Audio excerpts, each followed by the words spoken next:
सोचिए, एक बहुत लंबा दिन खत्म हुआ है। आप पूरी तरह से थक चुके हैं और बस किसी भी तरह घर पहुंचना चाहते हैं। ये एहसास हम सब जानते हैं, है ना? तो चलिए आज इसी जाने पहचाने एहसास से शुरू होने वाली एक थोड़ी अलग सी कहानी में चलते हैं। आजकल ये कितना आम हो गया है ना। हर रोज लाखों लोग बस यूं ही एक अजनबी की गाड़ी में बैठ जाते हैं। बस ऐप पर कुछ क्लिक्स और हमारी पूरी सेफ्टी, हमारा पूरा भरोसा एक अनजान इंसान और एक जीपीएस सिस्टम पर टिक जाता है। मतलब ये टेक्नोलॉजी पर हमारे भरोसे को ही तो दिखाता है, एक ऐसा भरोसा जो हमारी जिंदगी को इतना आसान बना देता है।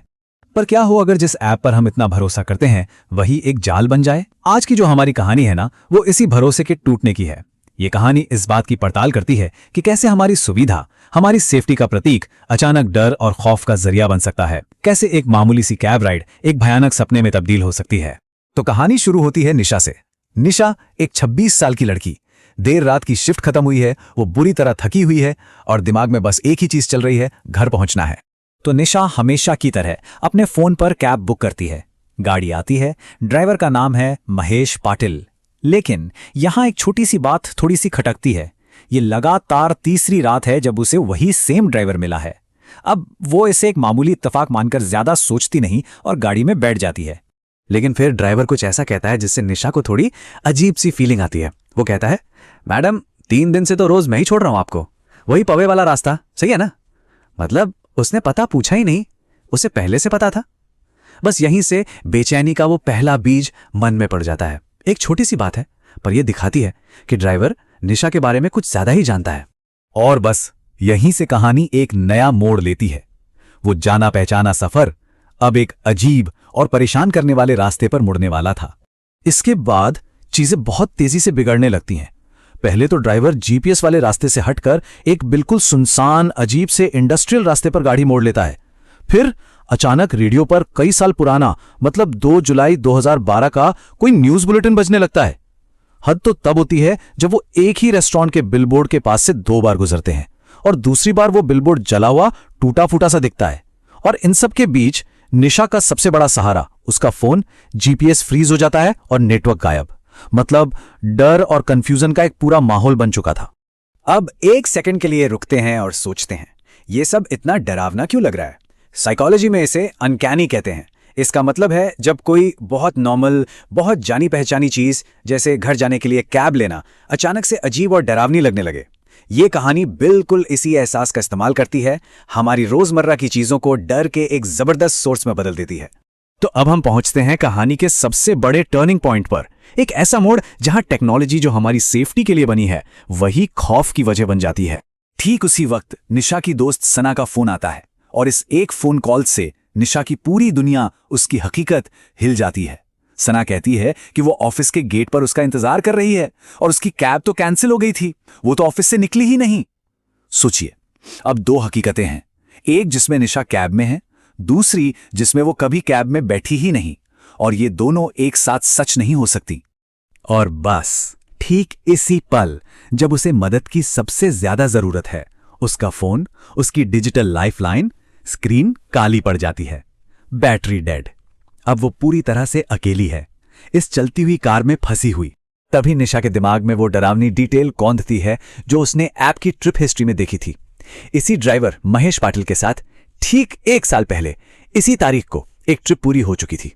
ये एहसास उसके रोंगटे खड़े कर देता है कि जो हो रहा है वो बिल्कुल भी नॉर्मल नहीं है। अब कहानी अनजाने डर से निकलकर एक जानी पहचानी लेकिन दुखद सच्चाई की तरफ बढ़ती है, जब ड्राइवर खुद अपनी कहानी बताता है। ड्राइवर महेश बताता है कि वो एक भूत है। 1 साल पहले ठीक इसी रात को इसी रास्ते पर एक हिट एंड रन एक्सीडेंट में उसकी मौत हो गई थी।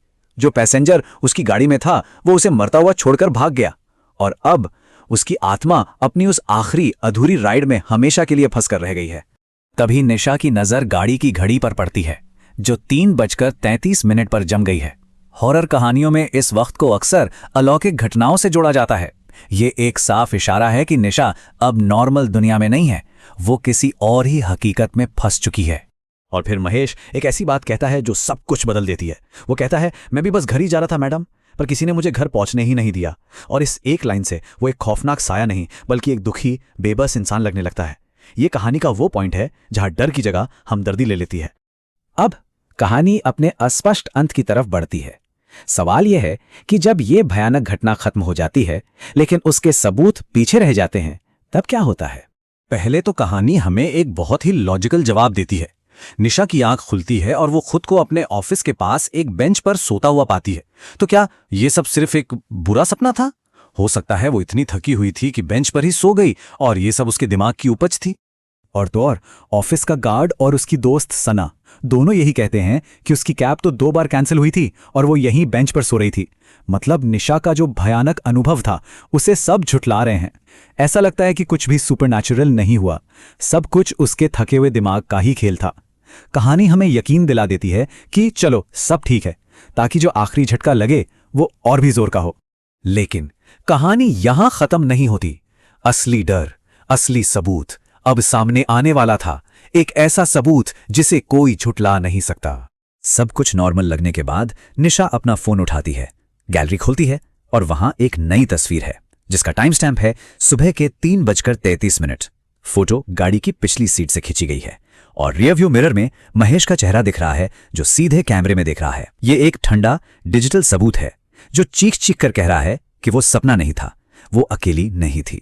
ये कहानी एक मॉडर्न अर्बन लेजेंड है, एक ऐसी कहानी जो हमारे आज के सबसे गहरे डरों को छूती है। अजनबियों पर भरोसा करने का डर, टेक्नोलॉजी पर हमारी निर्भरता का डर और सबसे बढ़कर ये खौफ कि जिस चीज़ को हम अपनी सेफ्टी के लिए इस्तेमाल करते हैं वही हमें एक ऐसे सफ़र पर ले जा सकती है जहां से शायद कोई वापसी ना हो। तो अगली बार जब रात की आखिरी कैब बुक करें तो 2 बार ज़रूर सोचिएगा।